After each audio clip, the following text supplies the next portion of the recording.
Imhotep Bekanefer, soyez les bienvenus à la première semaine de la célébration, au deuxième jour de la semaine de la célébration de combattants.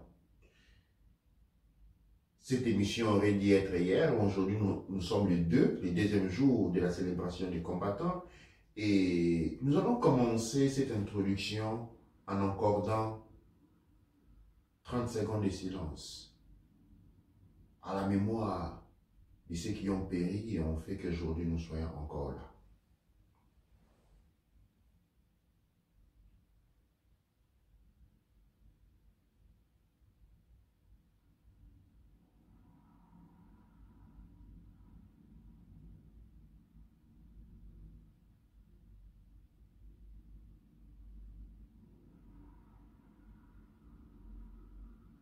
D'où en est-il? Nous allons commencer cette deuxième édition de la célébration des ancêtres proposée par le père Hank M. Teouti, l'Académie de la culture noire, avec une lecture. Avant d'arriver à la lecture, j'aimerais préciser ce que la commémoration des ancêtres, la commémoration des anciens combattants, dans sa particularité, est une opportunité d'apprendre, est une grande opportunité de connaissance. Pendant ces jours-là, nous ne faisons pas la fête, mais nous nous concentrons sur l'étude de l'histoire, l'étude chronologique des faits, d'actualité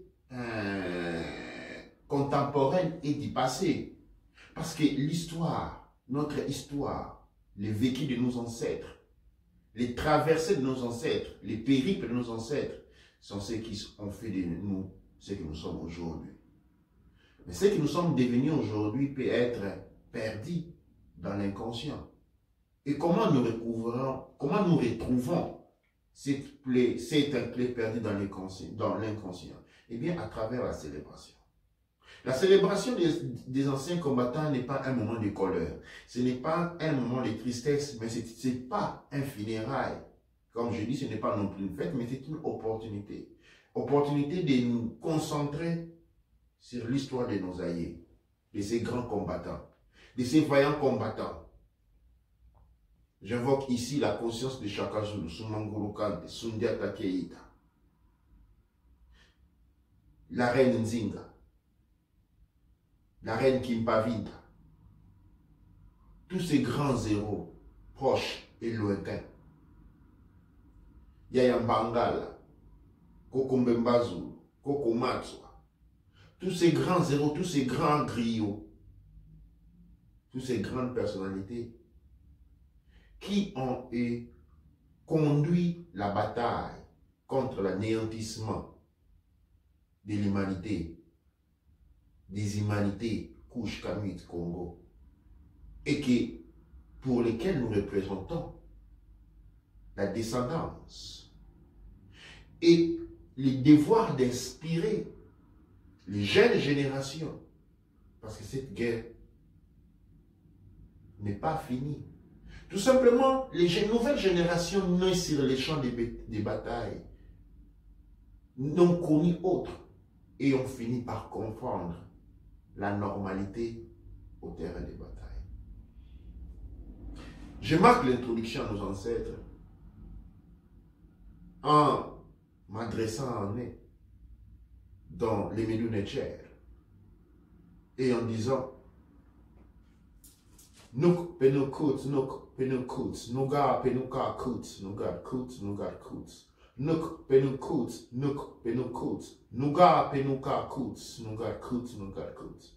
Nuk penukut, nuk penukut, nuga penuka kut, nuga kut, nuga kut. Imhotep Ankoujan Senebne Douanecher.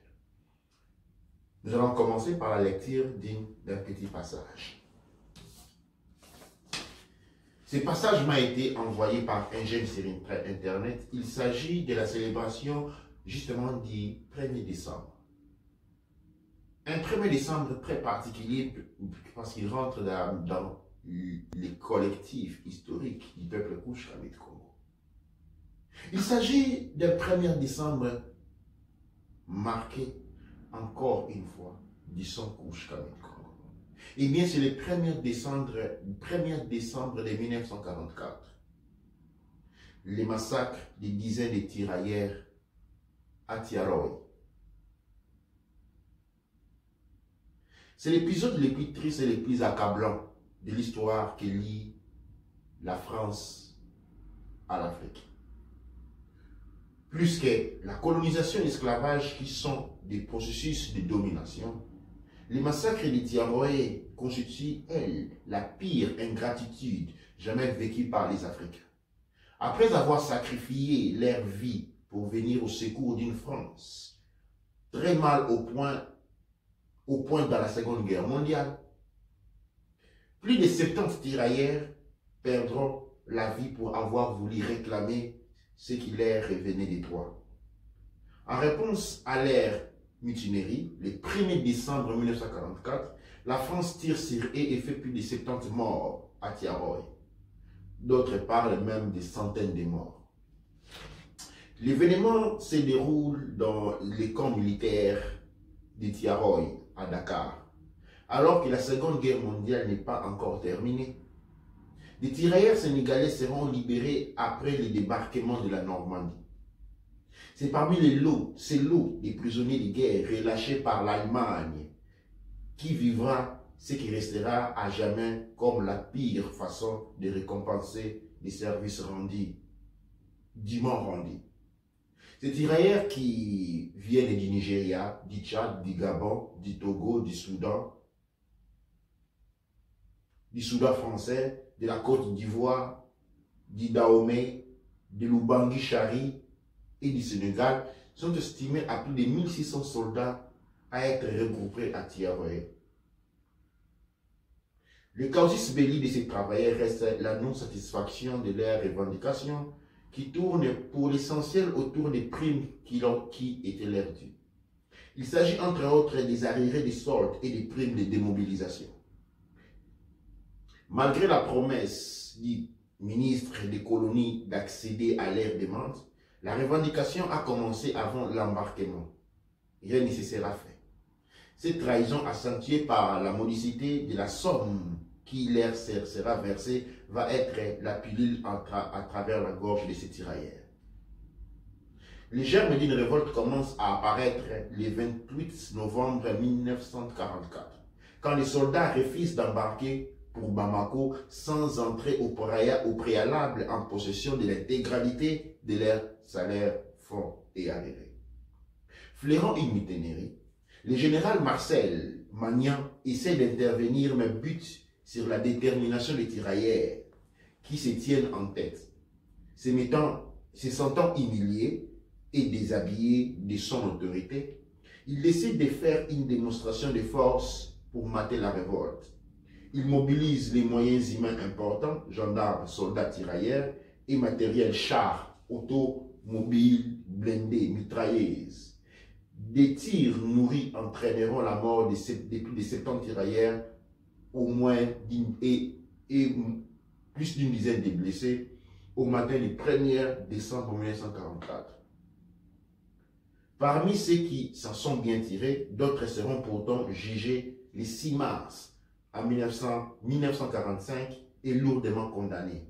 À la place des primes dues, des peines allant de près de 1 à 10 ans seront distribuées et des amendes de 100 francs, qui pillent et même leurs droits à l'indemnité des démobilisations leur seront ôtés.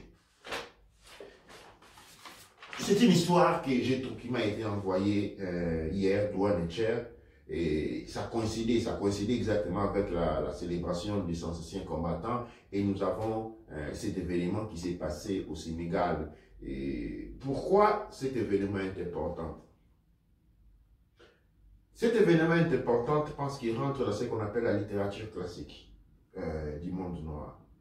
La littérature classique est un conteneur historique, chronologique, déterminé, de manière à savoir, à prendre des expériences du passé et en forger des expériences, déterminer les expériences du futur, sans pour autant rentrer dans un recul sentimental des poids, des responsabilités, des causes, mais plutôt rentrer dans une démarche évolutive à travers laquelle on s'inspire des rapports du passé pour déterminer les amitiés de demain, les amitiés du futur. Ceci est important. Note en soi pour soi, on est à la veille de de la Deuxième Guerre mondiale. Les comportements psychologiques, les comportements somatiques, les comportements sociétaires, les règles d'engagement sociétaire entre personnes est complètement différent à ce que nous avons aujourd'hui. Mais il en découle un élément important, un comportement oppresseur, un comportement dénigrant de l'identité humaine dont nos ancêtres ont fait encore une fois preuve et payé les prix. C'est celui d'ancêtres engagés de gré et de force, contraints par la nature de l'organisation politique, de l'organisation sociale de l'époque, à aller combattre pour la nation colonisatrice même, contre lequel quelques années et encore jusqu'à aujourd'hui on réclame la séparation d'Imo et non seulement sur carte. Un abus sur un abus. De cet passage, de cette lecture, du point de vue de la littérature, ce qui intéresse, je pense que c'est lui qui tirerait une leçon morale. La leçon morale, en cette célébration, le deuxième jour de la célébration des combattants, et en même temps l'anniversaire qui est arrivé hier, des tirailleurs africains qui ont été assassinés par l'armée française pour avoir réclamé leurs primes, nous force à nous poser des questions sur certains rapports entre eux. Les abuseurs sont toujours restés les abuseurs. Ils l'ont été pendant 100 ans. Je ne vois en aucune mesure comment ce changement, ces comportements peuvent changer. Mais dis-moi aussi, de notre côté, que pouvons-nous apprendre de ces habitudes? Nous parlons des tirailleurs en 1944, mais dis-moi, nous parlons des massacres de Lampedusa et toute cette histoire dont nous sommes caractéristiques aujourd'hui. Les habits nous sont caractéristiques aujourd'hui, sont évenus, les habits vers les peuples Kouch-Kabit Congo ont pris caractère cumulatif et répétitif. C'est devenu un cycle dont les répercussions s'alignent sur les cycles, sur les plans, disons, sur le cycle économique, social, industriel, surtout politique. Ce sont différents cycles qui font partie d'un seul engrenage. Et l'engrenage étant disposé de cette manière, tous les autres engrenages indépendants sont réglés par conséquence.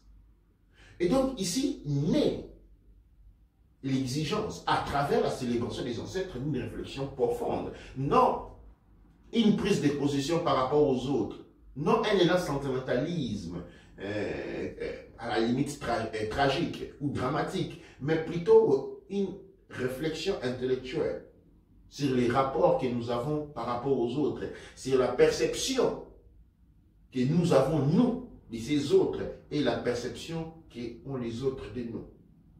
Le même combat encore aujourd'hui est poursuivi au niveau du franc CFA. Le même niveau, je salue nos frères de la Mali qui se sont battus contre la MONUSCO. À l'est du Gouvernement, nous avons la même situation. Ce qui est à noter, c'est que cette situation sont contingentes. J'ai cité une expérience de 1944. À tort et à recours, nous trouvons les mêmes situations encore aujourd'hui. Pourquoi sommes-nous caractérisés par ce genre de cycle d'événements? Qu'est-ce qui caractérise, qu'est-ce qui fait de notre société un élément attracteur de ces cycles? C'est une réflexion auquel je me plonge durant cette première semaine de la célébration des combattants. Et je vous invite à y plonger. Comment, avec qui nous nous identifions? Le problème de l'identification est très important. Parce que je me pose la question du point de vue littéraire. Quelle était l'identification que ces alliés qu'ils ont choisi, de gré ou de force, d'aller combattre pour la France? coloniale et la défendre. Quels sont les éléments? Quelle était la perception de eux-mêmes? Quelle était la perception de l'élément colonial et la force coloniale?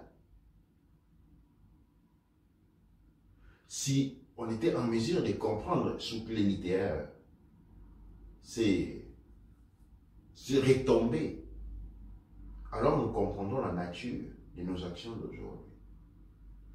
Le passé gouverne les présents dans la manière où elle liait la source. Et la célébration des anciens combattants est un point d'interrogation. Est un moment où nous regardons en arrière, sans intention de juger. Le bien de la science est qu'elle ne juge pas, elle est objective. C'est-à-dire, à travers cette commémoration, nous regardons vers le passé de manière objective, analysons les faits et les événements pour comprendre ce qui est aujourd'hui appelé les mystères de la situation de l'identité noire. Ce qui est appelé les mystères, double mystère, triple mystère de l'identité Kouch-Kanit-Congo, qui est vacillante, qui est crépusculeuse, qui est douteuse, incompris de soi-même. Un rejeton d'une culture insipide, non déterminée, non fonctionnelle. Eh bien, les malfonctionnements d'aujourd'hui ont source dans ces passés. Et la commémoration des combattants nous plonge dans cette introspection. Une introspection à caractère culturel et historique. À la découverte des causes, des contingences contemporaines. L'objectif de générer, de produire les éléments intellectuels, les éléments culturels à caractère intellectuel, à mesure d'entamer les processus de transformation. Je vous salue pour être nombreux avec nous dans cette commémoration. Du moins ceux qui sentent cet appel, ceux qui sentent cette nécessité. Nous allons être ensemble pendant les 6 jours qui vont rester de cette commémoration. Et j'aimerais qu'à la fin de cette commémoration, chacun trouve une initiative, une idée, une pensée que nous allons séminer jusqu'à la nouvelle célébration des ancêtres du décembre 2020. Doa Necher, Doa Amonra, Doa Enercher. Amasu Empa Emra Sanksu. Emenra Empa Emra. Aou, Kouaoura, Manketipa Erora.